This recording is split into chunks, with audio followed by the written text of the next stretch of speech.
فیصل بھائی میں اس میں مفتی صاحب نے جو جس طرف نشاندہی فرمائی ہے یعنی بنیادی بات یہ ہے کہ قانون ڈیٹرنس کے لیے ہونا ضروری ہے،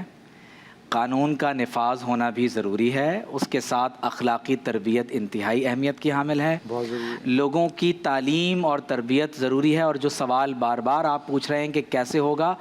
ادب سکھانے کی ضرورت ہے۔ آپ دیکھیے کہ سورہ لقمان میں جب حضرت لقمان علیہ السلام اپنے بیٹے کو نصیحت فرما رہے ہیں تو اس میں ایک نصیحت کیا ہے کہ اپنی آواز کو نیچے رکھا کرو، کہ سب سے کرخت اور تیز آواز گدھے کی آواز ہے۔ اب ایک باپ اگر اپنے بچے کو بچپن سے ہی یہ تربیت دے رہا ہے کہ بیٹا اپنی آواز کو نیچے رکھا کرو، نگاہیں جھکا کر رکھو، عاجزی انکساری کے ساتھ چلا کرو، تکبر اور اکڑ کر زمین پر نہ چلا کرو، اور اپنی زبان اور اپنے ہاتھ سے لوگوں کو نقصان نہ پہنچاؤ، برائی سے منع کرو اور اچھائی کو اختیار کرو،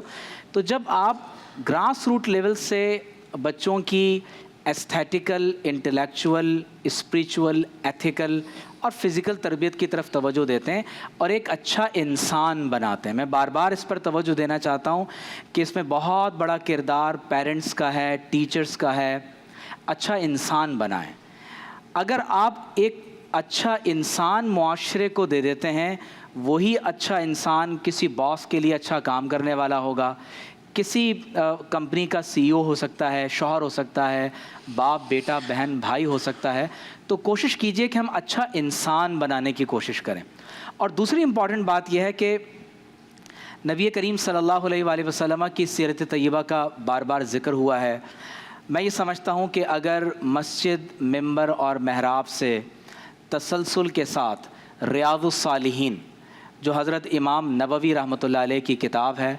دمشق کے ایک بہت بڑے محدث گزرے ہیں جنہوں نے احادیث صحیحہ کو ایک جگہ جمع کیا، اور اس لیے جمع کیا کہ ایک مسلم خاندان کو آپ صلی اللہ علیہ وسلم کی کن تعلیمات کو سیکھنے اور سمجھنے کی ضرورت ہے۔ میں نے جب ڈیمسکس کا سفر کیا، میں نے دیکھا کہ ہر گھر میں ریاض الصالحین موجود ہے۔ اردو میں اس کا معنی کیا ہے؟ صالحین کا گارڈن اور باغ۔ تو گویا کہ ان احادیث طیبہ کو پڑھ کر ہم اپنے گھروں کو نیک لوگوں کا باغ بنا سکتے ہیں۔ پیرنٹس کی کیا ذمہ داریاں ہیں، کیا رسپانسبلٹیز ہیں، بچوں کے کیا حقوق ہیں، کیا ذمہ داریاں ہیں، کیا رسپانسبلٹیز ہیں، اگر ہم ایک دوسرے کی ذمہ داریاں اور حقوق ان کو بتا دیں۔ عموماً ہوتا کیا ہے، عورت کو بتایا جا رہا ہے کہ تمہارے حقوق کیا ہیں، تو مطالبہ حقوق پر زیادہ زور ہے، ایتائے حقوق یعنی حقوق کو ادا کرنے پر زور نہیں ہے۔ عورت کے حقوق مرد کے فرائض ہیں، مرد کے حقوق عورت کے فرائض ہیں۔ اگر دونوں کو ان کے حقوق اور فرائض باضابطہ طور پر سکھائے جائیں اور ان کو ایک خاص تربیت کے مرحلے سے گزارا جائے۔ تربیت کا پہلا مرحلہ کیا ہے؟ ایک بچہ یہ دیکھ رہا ہے کہ میرا باپ اپنی بیوی یعنی میری ماں سے کیسے بات کرتا ہے، ایک بیٹی یہ دیکھ رہی ہے کہ میری ماں اپنے شوہر میرے باپ سے کیسے بات کرتی ہے، اور میرے پیرنٹس اپنے ماں باپ سے کیسے بات کرتے ہیں۔ تو یہ جو ایگریشن آپ اولاد میں دیکھ رہے ہیں، اس کا ایک بہت بڑا سبب یہ ہے کہ جب ماں باپ اپنے بچوں کے سامنے بلند آواز سے بات کرتے ہیں، جب ماں باپ اپنے ماں باپ سے اپنے بچوں کے سامنے تیز آواز سے بات کر رہے ہیں، تو میں یہ سمجھتا ہوں کہ حکومت تو نصاب بنائے گی اور بہت سے نصابات بنے ہوئے ہیں فیصل بھائی، بہت سی چیزیں بنی ہوئی ہیں، لیکن اس سے پہلے مرحلے میں بات یہ ہے کہ میں، آپ، ہم میں سے ہر ایک جن رشتوں میں جڑا ہوا ہے، ہم یہ رسپانسبلٹی اپنے کاندھوں پر کب اٹھائیں گے؟